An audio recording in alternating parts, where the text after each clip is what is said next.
tenemos aquí en Maricay con nosotros a un gran y viejo amigo del cine cubano y de Cuba, el realizador boliviano Jorge Sanginés, con quien vamos a conversar un poco de su obra, de su cine, del cine boliviano, por supuesto, de Bolivia y de América Latina. Así que bienvenido, Jorge, a esta videoteca del pensamiento. Muchas gracias. Para mí es un placer, una satisfacción muy grande conversar contigo. Cuando reviso tu filmografía y con ella la historia del cine boliviano y con ella la historia de Bolivia, veo que tú, Jorge Sanginés, eras un adolescente, prácticamente empezabas la juventud. Yo creo que más bien eras un adolescente en el momento en el que ocurre en 1952 la Revolución Nacionalista.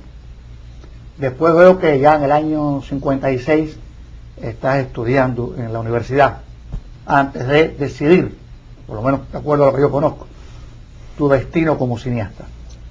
Yo quisiera empezar preguntándote, porque hago la comparación con las experiencias cubanas, ¿no?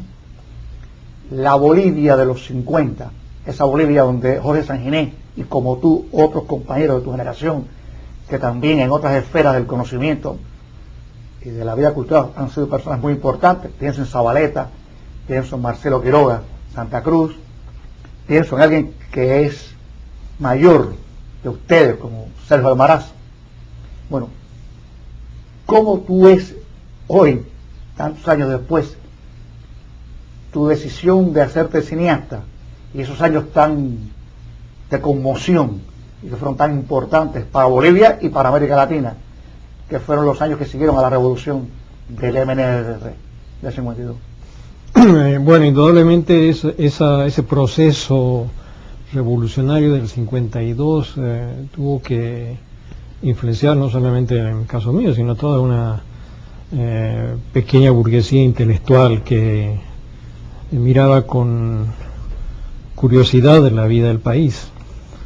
Fue un proceso de transformación estructural muy grande, realmente, de un país semifeudal hasta el año 52, Bolivia se inició una etapa de democracia burguesa con grandes transformaciones estructurales como la reforma agraria. Desde que en Bolivia, siendo un país mucho más pequeño que México, se entregaron más títulos de tierra que en toda la Revolución Mexicana. Entonces eso significa una transformación muy fuerte. La nacionalización de las minas, el voto universal, se acabó casi un estado de esclavitud en que vivía el campesino bajo el nombre de pongo.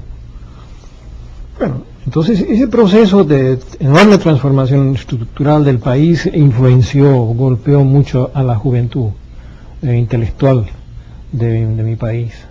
Y nos cuestionó, nos preguntó, bueno, ¿y qué está haciendo el intelectual hoy?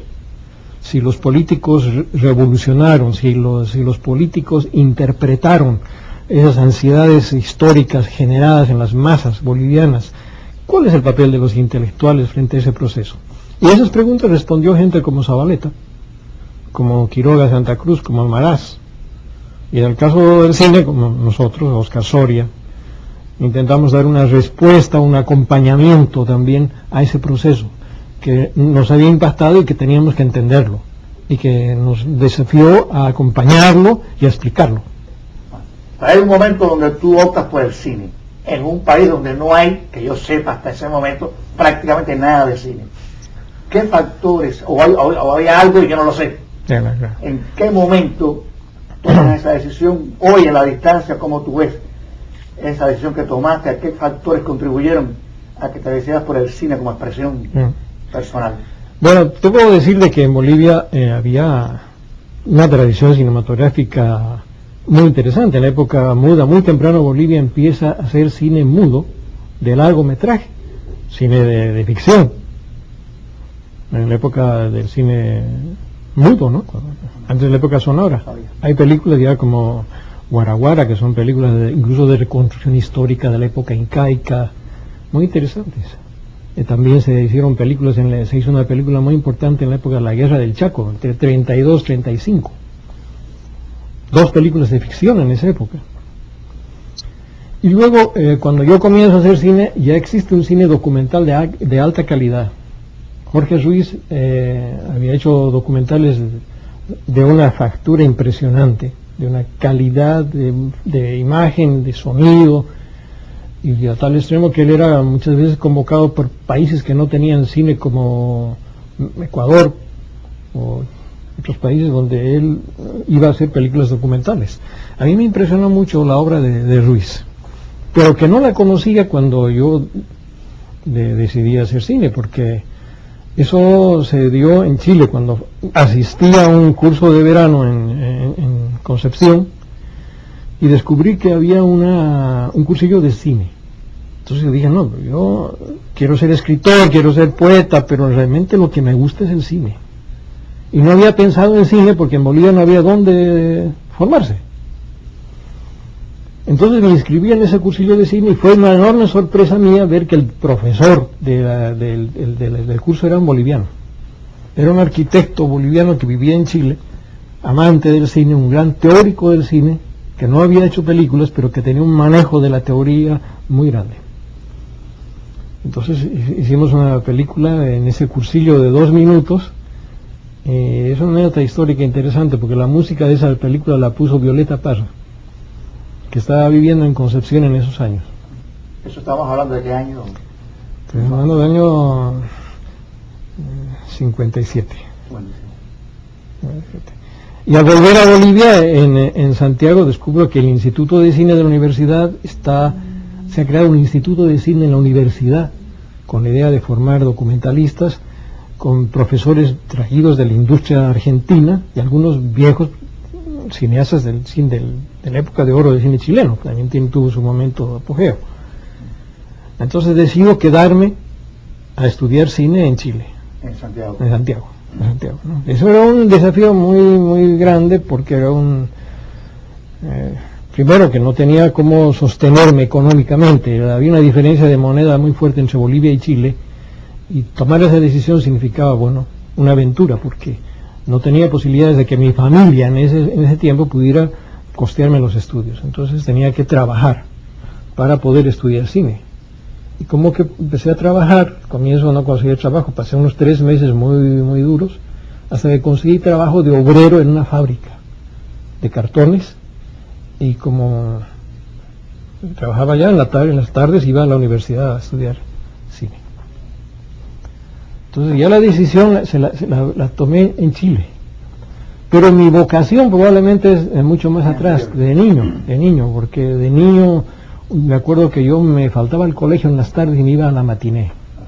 La que un día mi padre me descubrió y me dice, ¿pero qué pasa? ¿Tú algún día vas a vivir en el cine? Me dijo, te pasas la vida en el cine. Tenía 9 años. Y teníamos un grupo de amigos con el cual uno de ellos tenía un proyector de 8 milímetros. Entonces montamos una pequeña sala y dábamos películas para los chicos del barrio, cobrando nuestras entradas de 10 años, 11 años. ¿Estudias cine en Chile de qué año a qué año? 3 años, 58, 59, 60. Vuelves entonces a Bolivia, a La Paz. Y ahí es cuando me encuentro con la obra de Ruiz. Por la cual que yo no me había preocupado antes de eso, ¿no? Y entonces, ya esos 3 años me despiertan la inquietud. Incluso tuve noticias de que había un cineasta boliviano que hacía documentales muy interesantes. Entonces apenas llego, me pongo en contacto con Jorge Ruiz y me sorprendo de encontrar un cine tan importante, tan bien hecho como el de Ruiz.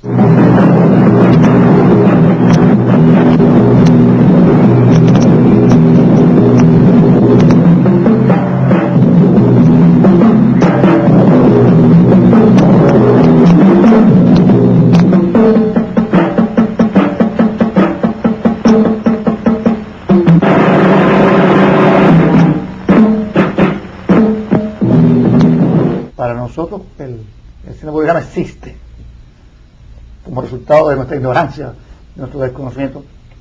Existe a partir de una obra tuya, que es lo primero que llega acá, primero como resonancia de festivales y después porque llega la copia, sin haber llegado tú todavía a Cuba, que es tu documental Revolución, Sí. que por cierto no cumple hoy 40 años, o sea, no cumple en este año 40 años, porque tengo entendido que es de 62, Sí. pero sin embargo, como gana premios en el 64 en Viña, ¿Cómo no? de alguna manera es posible que mucha gente tenga ubicado Revolución en el 64, porque fue como el año que se catapultó internacionalmente. Sí. Ahora, bueno, han pasado 40 años de aquel documental que fue un poco la explosión o la presencia o la carta de credencial en América Latina de un cine que llamó la atención. En Bolivia hay un cine o hay un cineasta, no había conocimiento del contexto, haciendo un cine muy interesante, políticamente comprometido y artísticamente logrado. ¿Qué significó Revolución para ti en aquel momento y para el cine boliviano? No solo para ti como persona, sino para llamar la atención sobre el cine de Bolivia en el mundo. Bueno, Revolución es la primera expresión de ese compromiso del que te hablaba al comienzo, ¿no? De la respuesta al proceso revolucionario boliviano. Porque por eso se llama incluso la película Revolución.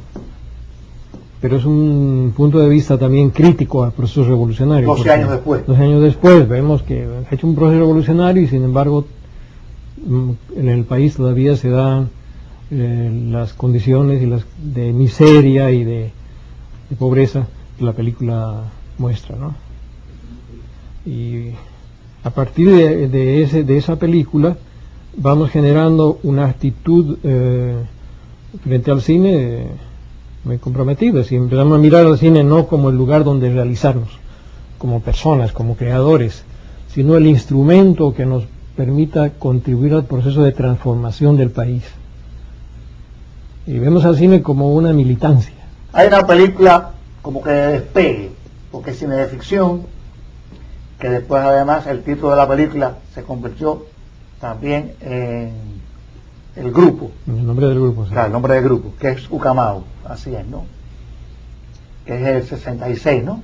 No recuerdo. Que ya una experiencia más compleja porque es ficción, Sí. una reconstrucción. Y que también pone en conocimiento a tu persona y al cine boliviano en el mundo. ¿Qué puedes, hoy en la distancia, casi 38 años después? Es interesante lo que pasa con Ucamau, porque hace como 2 años la mostramos a un grupo de alemanes de la televisión alemana que estuvieron en Bolivia. Y la mostramos en la pequeña sala que tiene la fundación. Vieron la película Ucamau, que se hizo el año 66. Sí. Y conversando con ellos me decían, ¿cuántos años tiene esa película? ¿De 3, 4 años? 3, 4 años. Pensaban que es una película que se había hecho hacía 4 años. Porque decir que no perdió actualidad. Porque es una película que tiene algunas características propias. Es una película que se intentó hacer una película que no dependía del diálogo. Es una película que se puede ver, un largometraje que tú suprimes todos los textos, porque está hablada en aymara, saca todas las traducciones y tú puedes entender toda la historia perfectamente, no depende, la palabra juega un valor solamente funcional, decorativo, digamos. Ahora, las características de Bolivia, que no son solamente de Bolivia, son de buena parte de los países de América Latina. Tú y los compañeros que están a tu lado, trabajando contigo, pero en un momento dado asumen que no solamente hay que hacer películas, sino que hay que jugar también un papel de promoción, de producción. O sea, no solamente, o sea, no hay condiciones solamente para dedicarse a la obra individual. O sea, con Ucamau. Digo esto porque hay un momento donde tú tuviste alguna responsabilidad con un instituto vecino, estuviste trabajando en un organismo. Claro, bueno, Ucamau es el resultado de ese. Nosotros fuimos invitados por el gobierno para asumir la dirección del Instituto Cinematográfico Boliviano que existía en ese momento. Y que era el año 65. 65. Y que era un organismo que en el fondo nada más que una oficina de propaganda del Estado, del gobierno. Se producía quincenalmente un informativo en cine donde contaba las aventuras, cosas las obras del Estado, los viajes del presidente y todo eso. Entonces, cuando nos invitan a asumir esa dirección, yo les digo muy bien, de acuerdo, pero siempre y cuando se nos deje hacer un cine, de verdad. Y fue aceptado. Fue aceptado y es Ucamao el resultado de ese acuerdo. O sea, Ucamao se produce dentro del Estado. Ajá. Por eso la película tiene también tal vez las mejores condiciones que otras películas, porque nosotros utilizamos todos los recursos del Estado, teníamos un equipamiento nuevo, ARRI, óptica, Cook, teníamos todos los medios. ¿Esa oficina se mantuvo exitosa hasta el año 70, 71, cuando llega la dictadura de Banzer, se acaba. Ahora, hay un momento en que tú te sales de esa oficina. No me salgo, me sacan. Te sacan. ¿En qué año es? Eso es diferente. ¿En qué año? Eso fue el 67. Entonces el gobierno miró la película y dijo, no, esta es una película que va a soliviantar a los indios, ¿no? Están llamando a que el indio se haga justicia por su propia mano. Entonces nos pusieron condiciones. Bueno, ¿quieren seguir en esta oficina? Entonces van a pasar todos los guiones a ser aprobados por la oficina de informaciones. En la próxima película que queremos hacer es una apología de Simón Patiño. Que como lo aceptamos, entonces fuimos expulsados ignominiosamente. ¿Esa oficina dependía directamente de qué instancia? De la presidencia. De la presidencia del país. Sí. Entonces ya es cuando surge Ucamao como un grupo independiente. Un grupo independiente. En el 67. En ese momento que estábamos preparando otra película, tenemos información, noticias de que los norteamericanos, los cuerpos de paz norteamericanos, estaban esterilizando a las mujeres campesinas sin su consentimiento. Entonces teníamos una historia por aquí, cuando tuvimos información de esa noticia, decidimos volcar nuestro interés y trabajar sobre esa información y hacer una película de largometraje sobre ese tema. Sí, de Sangre de Cóndor. Sangre de Cóndor. Yaguar Marco.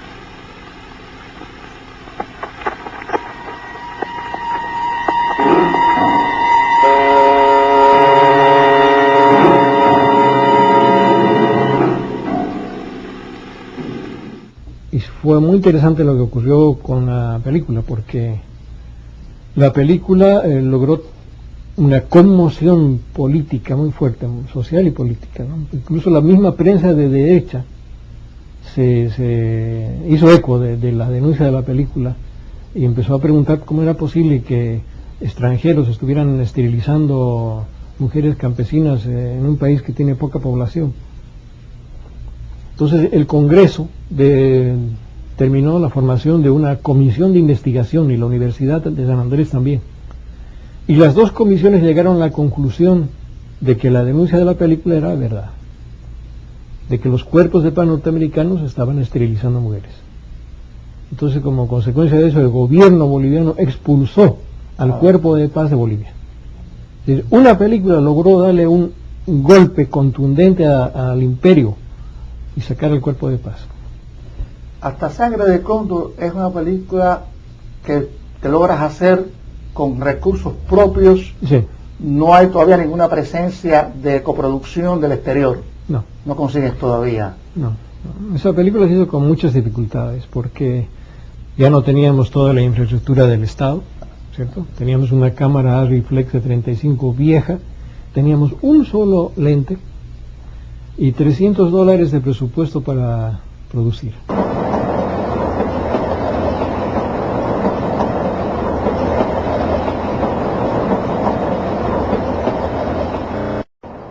Para mí forma parte, a la hora de hablar de los clásicos del cine latinoamericano, particularmente yo pienso que El Coraje del Pueblo forma parte de ese grupo de películas que no se pueden olvidar nunca de la historia del nuevo cine latinoamericano.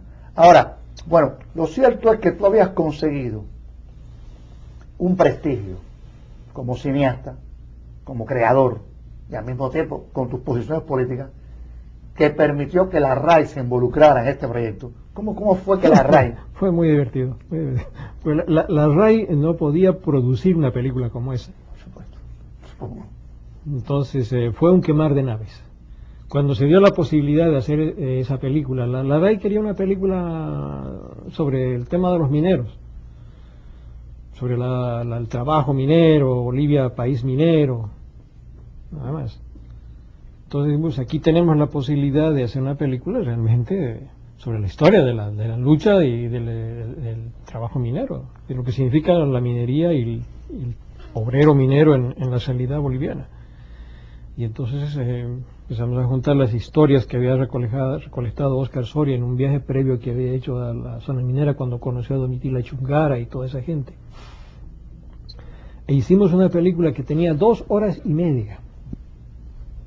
Y teníamos que esconderla de la RAI, porque teníamos un inspector, porque montamos en Roma la película. Montamos en Roma y cada vez que venía, tenía un amigo que nos avisaba, cuando venía el inspector teníamos que esconder parte de la película, porque sabíamos que si ese inspector miraba esos rollos, precisamente la película se paraba ahí. Entonces le mostrábamos la versión rosa de la película y eso fue hasta el final.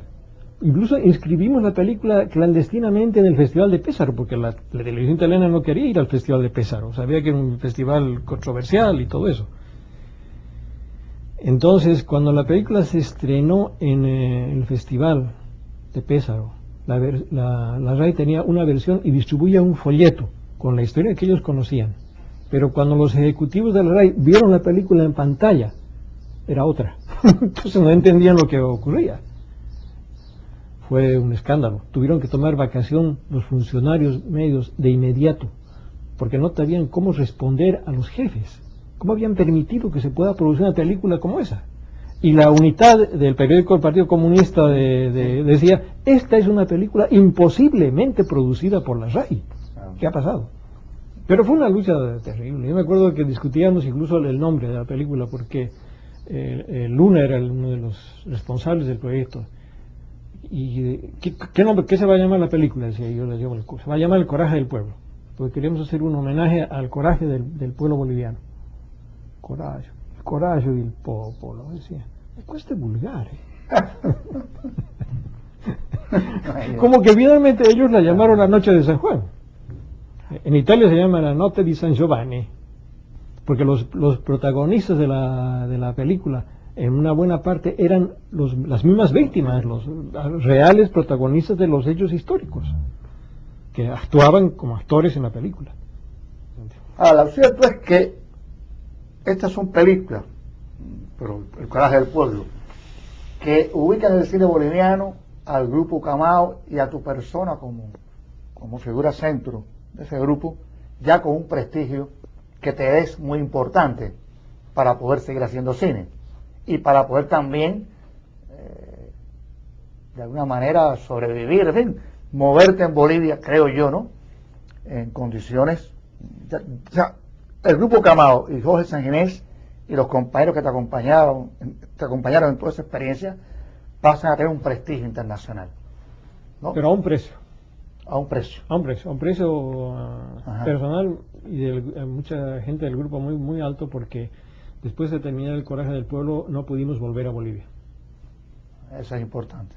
Bueno, no pudimos recordarlo, porque la película señala con fotografías, grados y nombres todos los militares responsables que cometieron genocidio ahí. Entonces, cuando intentamos volver a Bolivia, estaban cerradas las puertas y estuvimos 7 años fuera del país. Que es la dictadura de Banzer en ese momento. Claro, porque claro, mientras estábamos montando la película, Banzer asume el poder. Sí, derriban a JJ Torres. Sí. Y el poder. Entonces, muchos de los militares que estaban acusados en la película con sus fotografías y grados, estaban de ministros, estaban de jefes del ejército. Era muy no solamente que si nos hubieran dejado volver, ya era peligrosísimo volver. Pero intentamos hacerlo y no nos dejaron volver, no nos dieron visa, porque salió un decreto que decía que todo boliviano que está afuera necesitaba visa para entrar a Bolivia. Esos son los años de Ecuador, de Perú, Venezuela, Ecuador. cuando tú te sigues moviendo. Y Perú. Perú. Son los años de fuera de aquí. Fuera de aquí, del enemigo principal, primero. Porque la inmediata película que hicimos se llama El enemigo principal. Sí, me recuerdo. O sea, tú, mientras exista el altiplano, los Andes, tú puedes seguir reproduciendo la realidad boliviana. En Perú, en Ecuador, de alguna manera te ayudó la geografía. ¿Cómo no? Andina, la cultura andina, a mantenerte, porque era posible reproducir esa realidad, aunque no estuvieras en... ¿Verdad? Eso es realmente bien interesante, ¿no? Interesante. Ahí muriéndote en la cultura andina. En el mundo indígena. Ahora, Jorge, aunque volvamos en algún momento a los 80, 90, pues, hay un periodo espantoso de la vida de Bolivia que yo creo que tú estás dentro del país, que yo no sé los jóvenes, pero de hoy, que a lo mejor tenían 5 años, no habían nacido, que es la dictadura de Luis García Mesa, personaje que ha quedado en la memoria de ustedes, terrible, ¿no? Eso es por el 82. 82. Sí, 82. Tú habías vuelto, estabas... 82, 2 años. Tú estabas... Estaba viviendo en Bolivia. Tú habías estado en Bolivia. En ese momento, ¿qué estabas haciendo? Bueno, estábamos haciendo una nueva película que se llamó Las banderas del amanecer, cuando viene el proceso de la dictadura. Esa película estaba recogiendo la memoria de la lucha popular del pueblo por la recuperación del proceso democrático.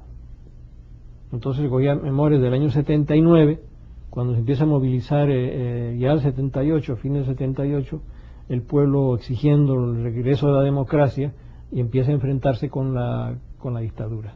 Un padre de familia como yo, por ejemplo, que tengo 9 hijos y uno de ellos ha caído herido de la metralla, uno en la cabeza, uno en la pierna y otro en el tórax. Somos el pueblo a quien debe defender los militares. Los militares están en defender a la clase proletaria, a la clase obrera, al pueblo y no metrallarlos.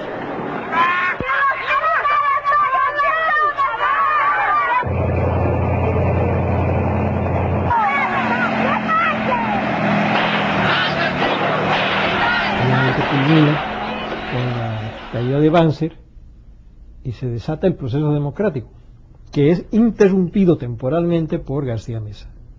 Entonces en ese proceso estábamos nosotros filmando la película, Las banderas del amanecer, como que en la película se incluye también el proceso de García Mesa, y están muchas imágenes de la época de la dictadura de García Mesa. Y esa vez, bueno, tuvimos que salir escapando clandestinamente la frontera porque también teníamos a los militares buscándonos y persiguiéndonos. Volvimos salimos afuera. ¿Sabes? Por Perú. Por Perú, a terminar la película. Vamos a terminar, la terminamos en Europa, la editamos y regresamos con la idea de difundirla, mientras estaban todavía en la dictadura, clandestinamente. Entramos también con Beatriz, intentamos entrar clandestinamente, pero en Lima nos detuvo la policía, la Interpol. Eso, si quieres te cuento cómo fue. Bueno, cuentos, puede ser. Resulta que cuando nos acercábamos al aeropuerto de Lima, yo le decía a Beatriz, teníamos la película en una maleta, en la maleta mía. Y yo le decía, mira, cuando lleguemos al aeropuerto, ni tú ni yo nos conocemos. Porque aquí no sabemos lo que puede pasar. Porque las policías latinoamericanas todas están conectadas. Así que alguien tiene que deber de testigo para reclamar, si es que pasa algo. Y efectivamente, cuando ya la maleta mía estaba dando vueltas afuera en la aduana, ¿no? Y yo me disponía a agarrarla, aparecen 2 sujetos y me dicen su documento. Y mi documento era un pasaporte falso. No sé cómo lo habrán detectado, ¿no? Porque era perfecto. Sí. Entonces me miran y me dicen, está usted detenido. Y yo me acordé que unos meses antes, unas madres, 2 o 3 madres de Mayo, del movimiento argentino, habían sido detenidas ahí en el aeropuerto de Lima, entregadas a la policía boliviana y aparecieron estranguladas en un hotel de Madrid. Entonces yo dije, no, a mí no me va a pasar lo mismo. Aquí yo me muero aquí. Prefiero que me echen un balazo acá, pero no me van a torturar ni me van a estrangular en Madrid. Y entonces, por suerte tengo la condición de ser muy tranquilo y no asustarme. Estaba pensando cómo hacerla. Y en ese momento, casualmente, aparece un grupo grande de turistas norteamericanos y se interpone entre los policías que estaban con las esposas abiertas, esperando que yo reconozca mi equipaje. Porque me dijeron, busque su equipaje y viene. Y se interpone entre mi persona y los policías. Entonces cuando pasaron los turistas yo ya no estaba. Y los policías pensaron probablemente lo que tú piensas, que yo me fui con los turistas. Pero no, yo me fui al otro lado, me agaché, me fui a la puerta de entrada y convencí al guardia de que quería entrar al otro lado a cambiar moneda, porque se cambiaba moneda al otro lado. Y el tipo me dejó pasar. Y yo me fui tranquilo, caminando, esperando que me gritaran, pero nadie me gritó y me pude salir. Logré salir del aeropuerto, esperando que saliera Beatriz. Pero Beatriz, que sabía que la película estaba en esa maleta que estaba dando vueltas, se dejó tentar y fue a levantar esa maleta. Porque teníamos documentos, teníamos muchas cosas importantes en esa maleta. Entonces cuando intentó salir, no tenía el ticket de la maleta, empezó a discutir con la mujer y los policías que andaban dando vueltas por todos lados se acercaron y dijeron, ¿y esta qué pasa aquí? No, que la señorita no tiene el boleto, la contraseña del equipaje. ¿Y usted de dónde es? De Bolivia. ¿De Bolivia? A ver, abran la maleta. Le costó 15 días de cárcel a Beatriz en Lima. Fue terrible. Tuvimos que movilizarnos con Nora Iscue, con Norita Iscue. Esa mañana a las 7:30 de la mañana fuimos a ver al senador Lavarello, que era el presidente de la Comisión de Derechos Humanos del Senado. Yo le dije, se va a armar un escándalo internacional gigante si le tocan un pelo a mi esposa. No, me dijo, no se preocupe, no sé si la podemos sacar de inmediato, pero no la van a tocar, porque la policía peruana es terrible. Bueno, finalmente pudieron. Y la sacamos, pero fueron 15 días de agonía. ¿Y tú te mantenías clandestino? Clandestino, porque no tenía ni documentos. ¿Qué pasa en Bolivia con tanto derroche de heroísmo, con tanta capacidad de los mineros, la población campesina? ¿Qué tú crees que ha pasado? Bueno, que Zabaleta es el que me alumbraba a mí un poco sobre ese conflicto dramático. Bueno, yo tengo mi interpretación. Ajá. No sé si era correcta, pero por lo menos yo creo en ella. Las vanguardias a las que tú te refieres no han estado a la altura de esas masas. No por una incapacidad cultural o de formación, sino por un fenómeno que viene, que se engendra, que nace de la discriminación racial. Las izquierdas bolivianas han sido todavía, y creo que todavía lo son, señoriales. El señorialismo no ha dejado de teñir sus conductas. Y entonces han visto al indio, que es la mayor parte de la población boliviana, despectivamente. No han entendido su cultura, no les ha interesado interiorizarse ni atender esa cultura, por prejuicio, por desprecio racial, porque han sido educadas desde la infancia en mirar al indio como un ser inferior, y eso ha sido fatal. Y te puedo dar ejemplos de cómo opera eso. Acá mismo, hace años, yo intentaba hacer una película con exilados bolivianos que habían fugado de un campamento en la época de Banzer, que se refugiaron en Chile y después vinieron a Cuba. No sé si tú te acuerdas de eso. Se escaparon en un avión de un campamento, de un campo de concentración en plena selva boliviana, y que era un avión militar, tomaron el avión y se fueron a Chile cuando estaba Allende. Y después Cuba los recibió y se vinieron acá. Entonces yo intenté hacer la película de esa historia, con los mismos protagonistas, con los que habían participado en la aventura. Y estábamos preparando esa historia y no se pudo hacer por las desinteligencias y los celos sectarios, que los maoístas no podían estar con los trotskistas, que los trotskistas no podían ver a los moscovitas, todo eso. Y fracasó el proyecto por eso. Pero volviendo al tema del señorialismo, el hombre que había sido clave para la fuga era un niño. Era el sargento Mita, que estando en el regimiento, que tenía como tarea la custodia de esos presos, y cada 15 días había un cambio de guardia, pidió ir hasta Madidi. Madidi era el lugar ese, porque él era maestro rural. Y se hizo esta pregunta muy inquietante. Digo, yo soy un indio pobre, y esta gente que está presa allí en Madidi son jóvenes que han arriesgado su vida por la liberación de nosotros. ¿Y qué estoy haciendo yo? Así me contó. Entonces pidió ir a sacarlos. Pidió ir. Por supuesto no revelaba eso, sino que su intención era esa. Y lo destinaron, después de mucha exigencia, y llegó como sargento a Madidi, a proponerles a los presos escapar. Los tipos lo miraron con mucha sospecha de que no es un agente de la policía. Finalmente los convenció. Él entregó armas, tomó el avión personalmente, tomó presos al capitán y a los con el avión de cambio y sacó a los presos. Cuando yo hice la investigación aquí, entrevisté a los 21 o 22 fugados. Cada uno de ellos era el héroe. Cada uno de ellos era el que había inventado, el que se había imaginado, el que había liderizado. Nadie hablaba del indio. Nadie. Y un día el sargento Mita me dijo, compañero Jorge, ¿qué clase de izquierdistas son estos amigos suyos que quieren que les haga la cama y les vaya a comprar cigarrillos?